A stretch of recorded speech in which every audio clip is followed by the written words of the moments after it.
It's Time Warner Cable's local edition. I'm Brad Pomerantz. Our guest, Jerome Horton, he is the chair of the Board of Equalization in California. And sir, we know that recently municipalities have faced tremendous challenges. We here in California saw the bankruptcies of Stockton, of San Bernardino, Mammoth Lakes. Now the great city of Detroit has declared bankruptcy.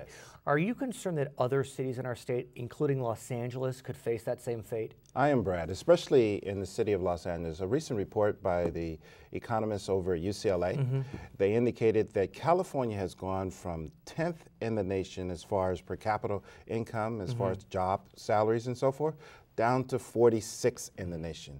And that creates a great concern for the economy because in addition, they've lost over 100,000 jobs over the last 2 years, which is another indication.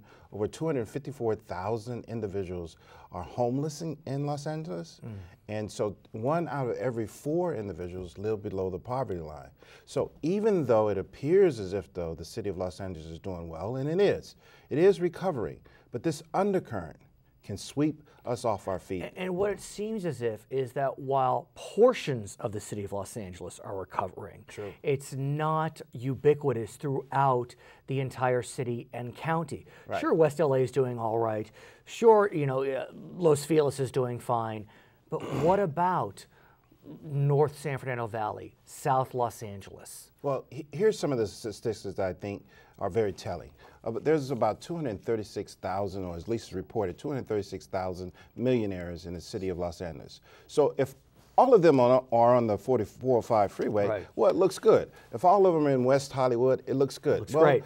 That's not the truth, though. That's not what we should really be looking at if we were talking about revitalizing this economy. And there are a number of things that I think we can do, Brad, please, to begin to turn it around. Yeah, can the BOE, the Board of Equalization, act as a positive force of change? I think the Board of Equalization plays an important role in tax reform to begin to streamline the system. In fact, we are in the process of doing it now. We have a campaign against poverty where we're looking to make sure that every individual that's entitled to a refund from the state of California or the Franchise Tax Board, which is estimated to be somewhere around $1.5 billion in uncollected refunds, we want to make sure that those funds get back to those who need it the most. And this isn't as part of the earned income tax credit. This is a separate issue. These are unclaimed refunds? Is that what you're saying? Well, the unclaimed refund is about $186 million. Wow. The $1 billion is the earned income tax credit. I understand. And others. So we want to make sure that we get that back. At the same time, we're trying to stimulate the creation of jobs by streamlining the process,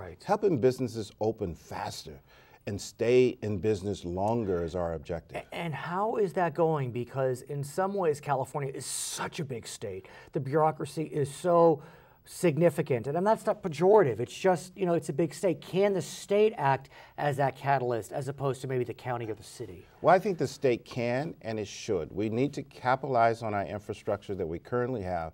The state of California has one of the finest university systems in the world. And the report said we need to educate our public. We can no longer discriminate, isolate, and so forth.